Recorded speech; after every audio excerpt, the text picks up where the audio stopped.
자, 4월 마지막 주죠. 4월 달이 무슨 달이라고 했죠? 구원에 관한 마지막 시간입니다. 오늘은 구원받은 마음.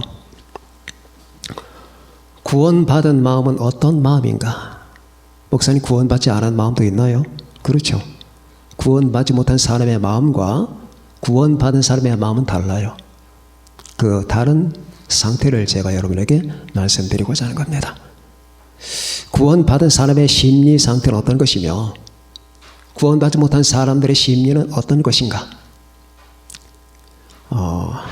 오늘 이 강도 사건을 통해서 보고자 합니다. 여기 나오는 두 강도, 유명한 강도, 십자가 오른편의 강도와 왼편의 강도입니다. 성경에 나타나지 않지만은 오른편에 있는 구원받은 강도는 이방인이고 왼편의 강도는 유대인이다 라고 하는 전설이 있습니다. 그렇게 된다면 성경과 딱 맞아요. 바로 구원의 촛대가 이방인으로 먼저 향하는 이 같은 하나님의 솜씨가 나타나지만은 성경에는 나타나지 않습니다. 다만 오른편의 강도와 왼편의 강도가 다릅니다. 같이 나쁜 짓을 행했고 평생 동안에 못된 짓을 많이 행했나 봅니다. 이제 십자가를 못 박히고 나서 얼마 남지 않은 그 짧은 시간 동안에 벌어지는 그 상황이 여러분과 제가 참고할 만한 상황이 됩니다. 오른쪽의 강도 이전에 왼쪽 강도가 고통에 젖어서 예수 이름을 비방합니다. 네가 하나님의 아들 그리스도가 아니냐? 그런데 왜 그 꼴로 있느냐? 우리와 너를 다 구원해라. 왜 당신은 그러고 있는가? 라고 예수 이름을 비방하는 거예요. 그러니까 자기 자신의 잘못에 대한 반성과 평생 자기가 잘못 살아왔다는 사실에 대한 회개는 없습니다. 이 말을 듣던 오른편 강도가 너는 동일한 정죄를 받았다. 네가 행한 일에 마땅한 죄값을 지금 받는 것이다. 너나 나나 평생 동안 잘한 게 없지 않느냐. 그런데 네가 어떻게 당당하게 바로 옆에 계신 분에게 그런 식으로 질책할 수가 있겠는가? 우리는 우리가 행한 일에 상당한 보응을 받는 것이다. 그러나 이분이 행한 것은 옳지 않은 것이 없다 하면서 고개를 돌려서 예수여, 당신의 나라에 임하실 때에 저를 기억해 주십시오 라고 합니다. 이 사건은 해석하는 사람에 따라 다 달라요. 헤르만 헤세 같은 사람은 독일의 문호는 이 오른편 강도를 비겁하다고 했습니다. 다 죽을 때 회개하면 뭐하냐? 끝까지 악했으면 끝까지 악한 대로 살아야지. 이제 죽는 게 무서워서 그 순간에 그리스도에게 구원해달라고 얘기하느냐? 이런 식의 해석을 하는 사람입니다. 이거는 아주 나쁜 해석이에요. 졸렬한 해석입니다. 끝까지 나쁘게 살았다고 해서 끝까지 나쁜 길을 가야 됩니까? 단 1초라도 좋은 길이 있으면 그 좋은 길을 택해야죠. 사람들이 그 해석을 하는 거 보면 이거 외에도 여러 가지가 있어요. 그 사람의 마음 상태에 따라 해석을 하는 것 같아. 자기가 그러니까 자, 이제껏 나쁘게 살아왔다. 지금 십자가에서 가만히 보니까 내가 살아왔던 모든 인생 역정이 다 악한 것이다. 그러면 이제라도 이제 생명의 마지막 불꽃이 사그라지는 입장에서 주여, 나는 죄인입니다. 당신은 그리스도입니다. 저를 불쌍히 여겨주십시오. 제가 살아봤던 모든 것들은 다 악이었고 죄였습니다. 이제 내가 할 수 있는 게 아무것도 없습니다. 단지 하나, 당신이 하나님의 아들 그리스도라고 하는 사실, 그리고 당신이 행했던 모든 것은 다 옳았다는 것, 그리고 나는 나 자신을, 이 죄 많은 이 몸뚱어리를 당신에게 의탁하고 싶다는 것입니다. 이렇게 말한다면 그게 뭐가 잘못된 겁니까? 당연히 그렇게 해야 되는 것 아니겠습니까? 그때 우리 주님께서는 그 강도에게 내가 진실로, 여기서 진실로 베릴리 하나님만이 하실 수 있는 말이에요. 사람들은 그 말을 못합니다. 내가 진실로 너에게 말한다. 내가 널 끝까지 지켜줄 것이다. 이런 말을 못해요. 어떻게 지켜줄지 자기가 어떻게 알아요? 마음뿐이지. 나보다 더 센 힘을 가지고 있는 사람이 오거나 상황이 나보다 더 악하다면 나는 못 지킵니다. 아무리 사랑해도 못 지켜요. 하나님만이 진실로. 예수님께서 진실로라고 한 것에는 자기 사인입니다. 내가 하나님의 자격으로 말한다 라고 하는 뜻이거든요. 네가 오늘 나와 함께 낙원에 있을 것이다. 자, 여기서 이 강도는 구원을 받아요. 이 구원받은 강도의 마음과 구원받지 못한 사람의 강도의 마음, 박효진 장로가 하셨던 말씀이 기억납니다. 이 세상에는 두 종류의 죄인이 있을 뿐이다. 발각된 죄인과 발각되지 않은 죄인들. 죄인 아닌 사람은 아무도 없다. 지금 교도소에 들어갔지 않은 사람들은 발각되지 않았을 뿐이다. 온갖 악행과 나쁜 짓을 저지르면서 단지 법적으로 발각되지 않았을 뿐이지 그들이 의인이냐? 라는 노조였죠. 맞는 말이거든요. 발각된 죄인과 발각되지 못한 죄인, 이 두 종류의 사람만이 이 지구를 채우고 있는 것이지. 그러면은 여기 두 강도는 모든 인류를 대변합니다. 모든 사람을 대변하는 거예요. 다만 구원받은 죄인이냐, 구원받지 못한 죄인이냐, 우리 강도의 심리를 통해서 한번 살펴봅시다. 구원받지 못한 강도의 마음은 불신입니다. 예수 그리스도를 믿질 않아요. 하나님을 믿질 않아요. 이 세상의 죄인들은 하나님을 믿지 않으면서 하나님이 주는 혜택은 다 받으려고 합니다. 예를 든다면 건강한다든지, 죽으면 좋은 곳에 간다든지, 우리 가족 행복하고 잘 산다든지 하나님은 안 믿어요. 그러나 좋은 것은 다 받으려고 하는 이 마음이에요. 옳지 않은 마음이죠.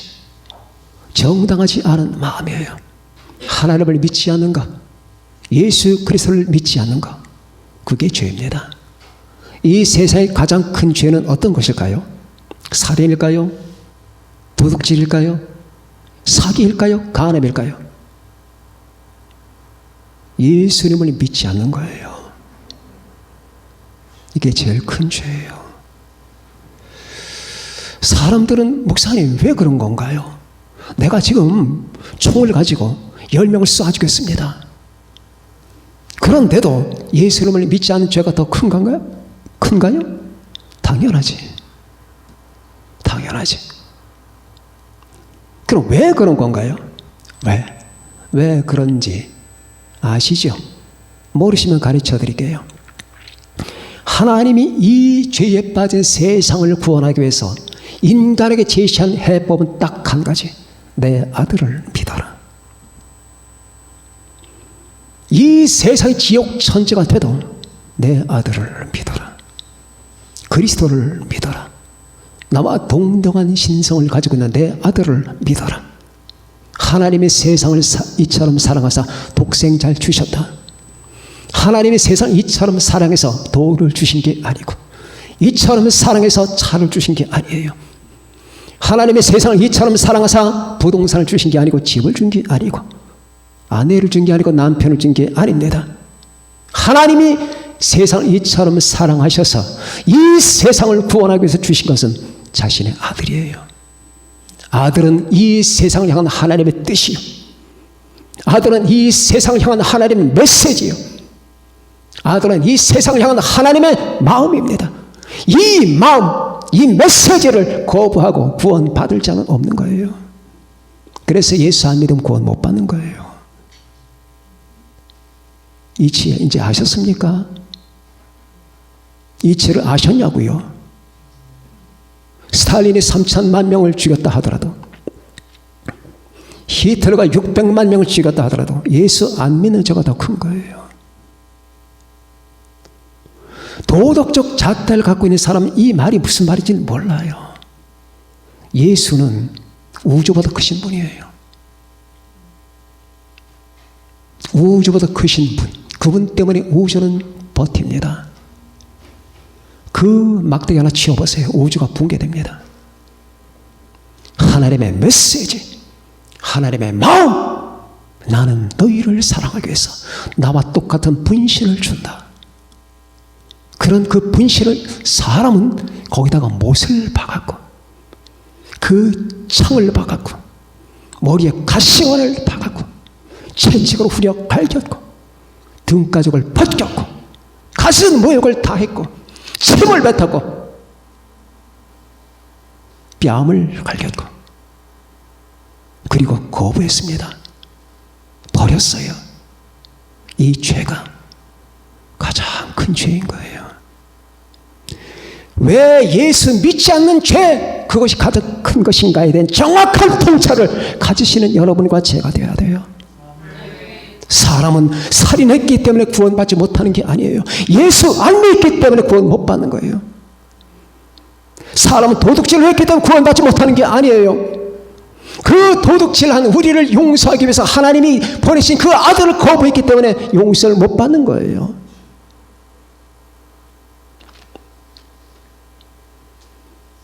그래서 모든 죄의 충화는 예수를 믿지 않는 겁니다. 자, 어떤 가정을 가봤더니 따뜻한 엄마, 존경스러운 아버지가 둘러 앉아서 아이들에게 훈계합니다. 피자 한 판을 넣고 얘들아 맛있게 먹어라. 아빠의 소원은 너희들이 건강하게 자라는 것이란다. 엄마의 소원은 너희들이 다음에 훌륭한 사람이 되는 거란다. 아빠 엄마는 너를 위해서 내 생명을 다 바칠 각오가 다 되어 있단다.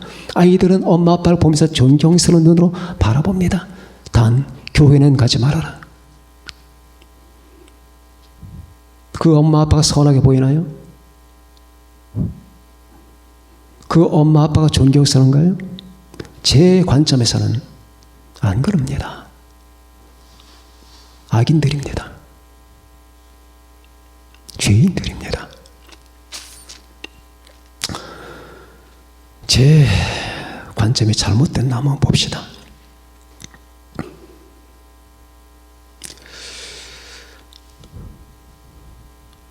자, 제가 자주 쓰는 비유 비슷한 거지만은 평생 동안에 남편 없이 좌파를 벌이면서 비가 오나 눈이 오나 길바닥에서 양말 팔고 치약 팔아 자식을 뼈가 빠지게 키운 엄마가 있습니다. 이제 그 아들이 결혼할 때가 됐습니다. 이제 엄마는 그렇게 키워난 자식이 결혼할 때가 되니까 대견스럽고 감회가 깊습니다.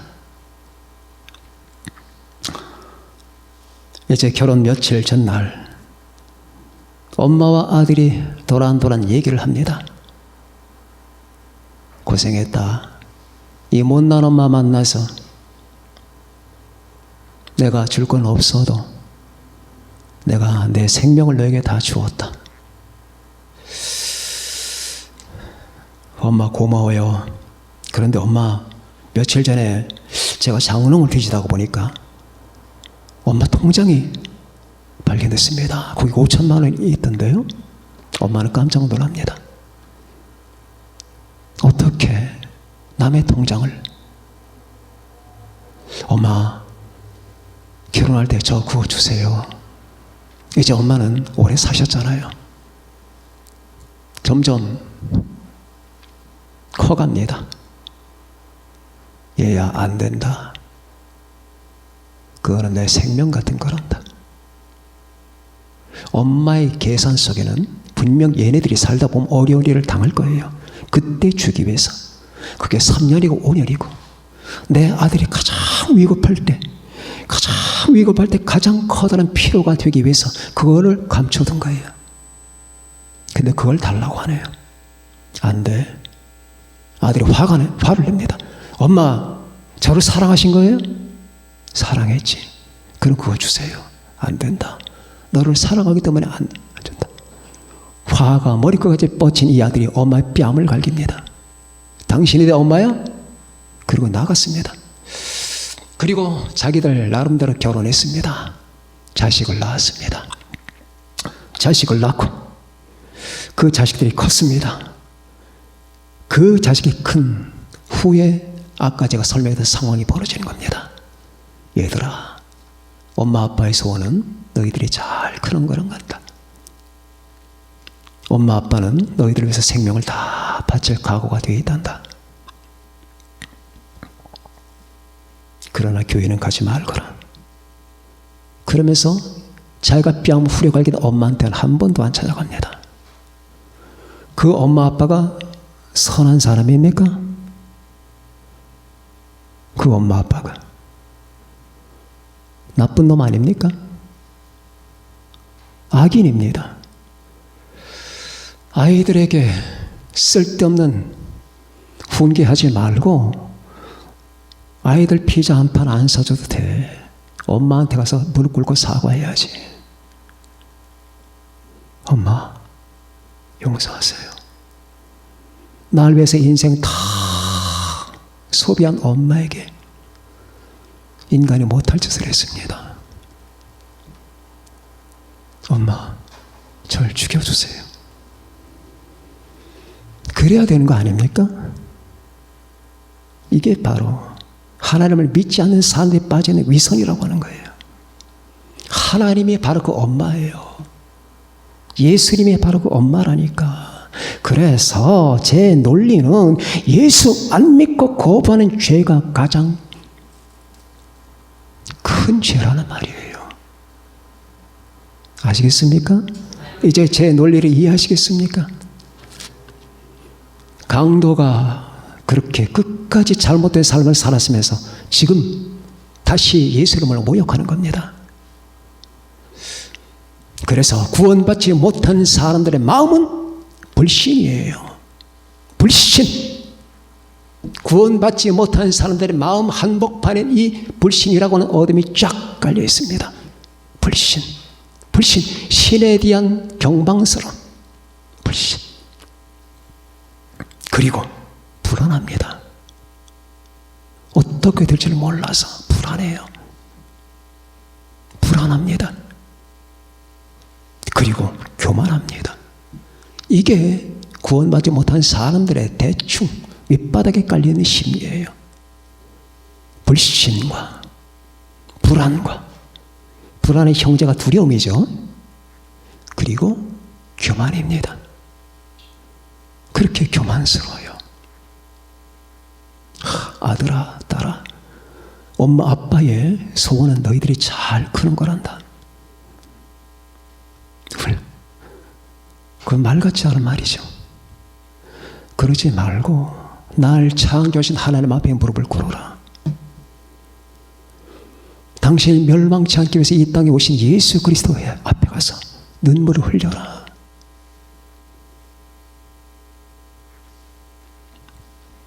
자, 이 강도는 그렇게 잘못된 삶을 살았으면서 지금 이 순간까지도 거기서 빠져나갈 모면할 방책을 구합니다. 당신 능력 많잖아. 하나님의 아들이잖아. 그리스도라면은 이 정도로 해야 되잖아. 우리를 살리고 당신도 살아봐. 라고 하는 이 악랄한 심리와 논리를 끝까지 못 버리는 거예요. 이게 구원받지 못한 모든 사람들의 저 밑바닥에 깔려있는 그 잠재 의식소에 깔려있는 본질입니다. 화장을 하고 정장을 차리고 대학물을 먹었다 해서 감춰지는 게 아니에요. 의인은 없나니 하나도 없으며 라고 말할 때 그 말 속에 담겨있는 진실이 바로 이런 거. 왜 성경은 인간론을 이렇게 펼치는가? 의인은 없나니 하나도 없으며 선을 행하는 자 없나니 단 한 사람도 없도다. 하나님을 찾는 자가 없는 거예요. 하나님이 누군지, 예수 그리스도가 누군지, 하나님과 인간의 관계가 무엇인지, 내가 그 앞에 가서 무엇을 어떻게 해야 되는지 궁구하고 찾고 연구하는 사람이 없다는 말이에요. 다 빠져서 여러분 자기 관심에 빠지고, 그래서 연애할 사람 연애하러 가고, 사업할 사람 사업하러 가고, 가족 돌볼 사람 가족 돌볼 사람으로 가긴 가는데, 문제는 그 날 창조하신 하나님이 누군가? 나는 그분에게 어떻게 해야 되는 건가? 나와 그분의 관계는 어떤 것인가를 연구하는 사람이 없다는 거예요. 그분을 경외하라. 네가 지금 할 것은 돈을 버는 게 먼저가 아니다. 그분을 경외하라. 네가 먼저 할 것은 네 애인에게 잘 보이기 위해서 가진 멋진 말로 다 장식하고 미사하려고 휘둘러 대는 게 아니다. 예수님을 믿어라. 네가 지금 할 것은 네 가정을 잘 꾸리는 것이 아니다. 먼저 할 것은 하나님을 경외하라. 이게 인간의 본분이다. 여호와를 경외하는 것이 지혜의 근본이요, 거룩하신 자를 아는 것이 명철이라 하지 않았느냐. 이게 인간의 실체다. 이 실체를 버리면 너는 비인간이 되는 것이다. 인간이냐 비인간이냐 이 둘 중에 하나를 갈라내는 이 분기점은 신앙이냐 불신이냐다. 여기서 이 강도는 비인간의 길로 가는 거예요. 그러나 오른쪽 강도는 어땠습니까? 마지막에 어떻게 이 사람이 이 진리를 알게 됐는지는 몰라요. 분명히 그랬거든요. 이 사람이 행한 것은 옳지 않은 게 없다. 이걸 어떻게 알았느냐 그 말이에요.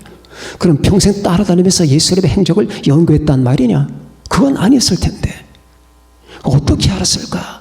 여기서 이 사람에게는 마지막 직관이 온 겁니다.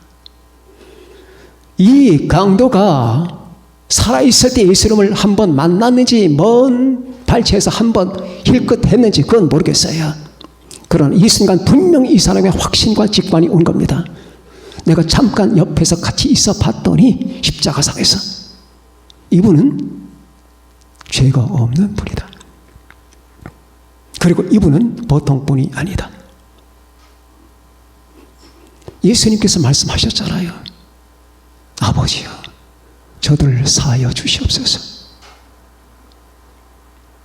엘리 엘리 라마 사박다니, 내가 목마르다. 이 몇 가지 가상체험 가운데 몇 마디가 앞서 나왔거든. 이 순간이며 그 다음에 옆에 계신 그분의 그 모든 위험을 봤을 때 이분은 내가 죄인으로 살아봐서 아는데 이분은 옳지 않은 게 없다.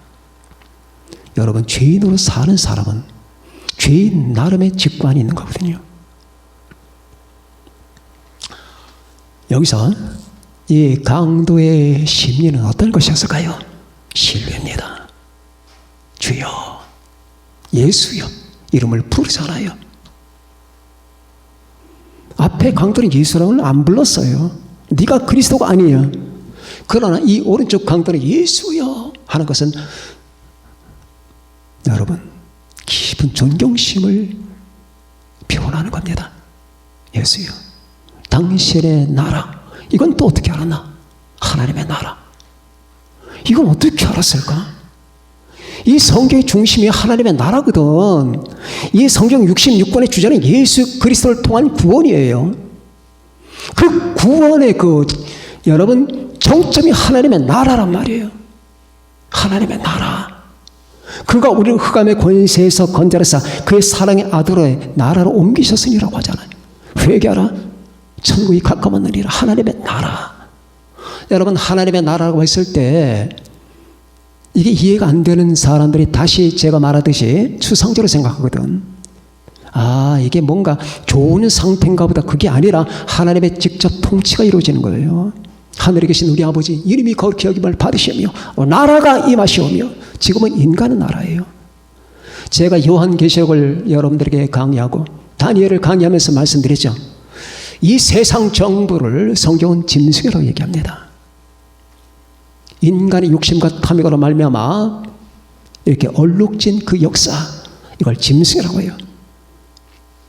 그래서 사자, 곰, 표범 이렇게 나오잖아요. 그래서 이 결국 짐승 정부는 결국 멸망합니다. 그러나 마지막에 하나님의 나라가 임하는 거예요. 하나님의 나라, 예수 그리스도가 직접 통치하는 그 천년 왕국이 벌어진 다음에 영원 세계로 우리가 이동되는 겁니다. 다 하나님의 계획이 있는 거예요. 지금 이 시대는 짐승의 시대예요. 하나님의 나라가 임할 겁니다. 나라가 임하시오며, 나라가 임하시오며. 이 말은 그냥 식구가 아니에요. 결국 여러분과 제가 들어갈 그 나라, 하나님의 지배권, 하나님의 통치권, 선하고 진실하시고 진리와 사랑이신 하나님의 전면적 통치, 하나님의 임재가 충만한 세계, 그걸 말하는 겁니다. 당신의 나라에 임하실 때 이걸 어떻게 알았을까? 이것은 물론 이 사람이 신학적인 깊은 지식을 가지고 있는 건 아니었어요. 하지만 이분이 그리스도라고 하는 사실을 발견함과 동시에 결국 옛날부터 내려오던 유대의 전설이나 아니면 그리스도의 나라라든가 이런 모든 것들을 생각했을 겁니다. 그리고 결국 지금 완전한 믿음은 아닐지라도 언젠가 이분의 시대가 온다라고 하는 사실을 직감했을지 모릅니다. 그래서 당신의 나라에 임하실 때 그때는 나 별것 아니지만은 기억해 주세요 라고 하는 뜻이었습니다. 이게 구원받은 사람의 마음, 다시 말하면 주님께 대한 전폭적 신뢰와 그리고 평안, 그리고 겸손입니다. 구원받은 사람은 겸손합니다. 그럼 목사님, 이게 도덕적 겸손을 말하는 건가요? 도덕적 겸손, 남 앞에 굽실거리고 머리 숙이고 그냥 얌전하게, 그걸 말하는 게 아니에요. 여기서 말하는 겸손은 하나님 앞에 내가 죄인이라는 사실에 대한 인식을 말하는 거예요. 아, 내가 죄인이구나. 이 죄인인 사람이 어떻게 교만할 수가 있어요? 그럴 수가 없겠죠. 우리 주 예수님께 대한 무한한 신뢰심을 갖게 됩니다. 그리고 마음속에 놀라운 평화와 평안을 갖게 됩니다. 구원받은 사람의 마음은 언제나 내가 하나님 앞에 죄인이라고 하는 사실에 대한 깊은 통찰과 인식을 잊지 않습니다. 구원받은 사람, 여러분의 마음과 제 마음은 지금 어떤 것입니까? 주 예수님께, 하나님 아버지께 전폭적인 완전한 신뢰를 드린 건가요? 내 인생, 내 모든 운명. 그러면은 코로나 걱정 않겠죠. 코로나 때문에 교회 못 나오는 일은 없겠죠. 하나님을 신뢰하는데, 예수님을 신뢰하는데, 그분은 내 영혼과 육신과 내 전 운명을 지배하는데, 그분을 신뢰하는데, 우리가 사소한 것 때문에 주님을 배반하는 일은 없겠죠. 신뢰감, 이게 구원받은 사람의 마음이에요. 여러분의 마음속에 주님께 대한 놀라운 신뢰, 이게 있나 확인해 보십시오. 그리고 평화. 어떤 마약 중독자가 쓴 글을 보았습니다. 대마초를 피웠는데, 그리고 한 번 팔뚝에다가 바늘을 꼽았는데 그게 지옥으로 가는 길이었어요. 한 번만 꽂아라. 바늘을 한 번만 꽂으면 앞으로 평생 동안 바늘을 꽂게 될 것이다.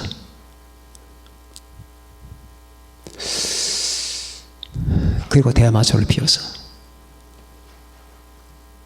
그냥 뭐 가벼운 마음을 가지고 했는데 이제는 이게 없으면 못 사는 거예요.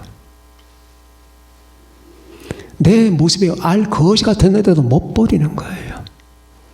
내가 지금 한 걸음만 더 가면 지옥으로 들어간다는 사실을 아는데도 못 끊는 거예요. 못 끊어.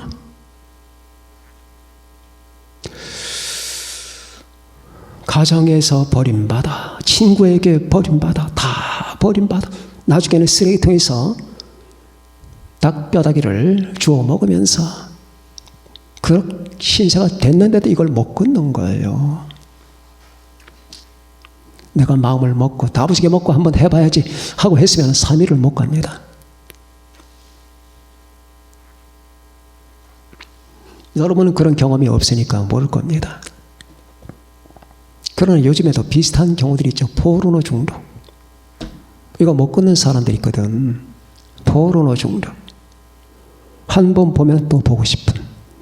마약처럼 왜? 이 뇌 속에 인지가 되거든. 이제 신호가 와. 스마트폰만 돌렸다 하면은 PC 앞에 앉았다면 다시 신호가 온다니까. 이 사탄적을 끊어야 되는데 못 끊어. 그런 신앙이 생기겠냐고. 어떻게 끊는가? 어떻게 끊는가? 별 사람들 다 있어요. 요즘에는 이 성경의 원리, 자유는 괜찮다, 자유행위 괜찮다. 청소년들 잘 들으세요. 그거는 자연스러운 것이다. 자유행위는 음행이에요. 음행. 어두운 욕망의 행동이라 그 말이에요. 성경에서 말하는 음행이 바로 그거예요. 그것만이 아니지만 여러 가지가 있지만 그 중에 하나가 들어가는 건데 지금 세상 교사들이나 학교에서 어떻게 가르칩니까? 괜찮아. 자연스러운 거야. 그것은 사람의 몸을 건강하게 하는 거야. 해보십시오. 중독 걸립니다. 끊어야 되는데 안 돼. 기독교의 세계관과 이 세속적 세계관은 달라. 그래서 여러분 계속 성경 교육을 듣고 말씀을 듣고 신앙 교육을 받아야 되는 거예요. 어떻게 이걸 해결할 거냐? 어떻게 해결합니까? 절벽 끝까지 가게 되면 절벽에 떨어져 죽는 수밖에 없지요. 죽기 전에 무릎을 꿇는 거예요. 하나님, 다 해봤습니다. 지금으로는 안 됩니다. 저는 이제 죽음 직전이고 지옥 5분 전입니다.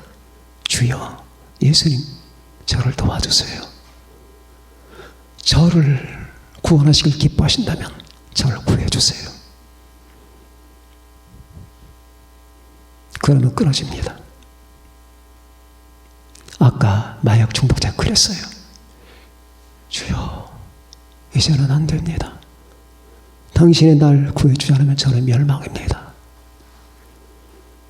그런데 그 순간에 파도 같은 평화와 기쁨이 덮치더랍니다.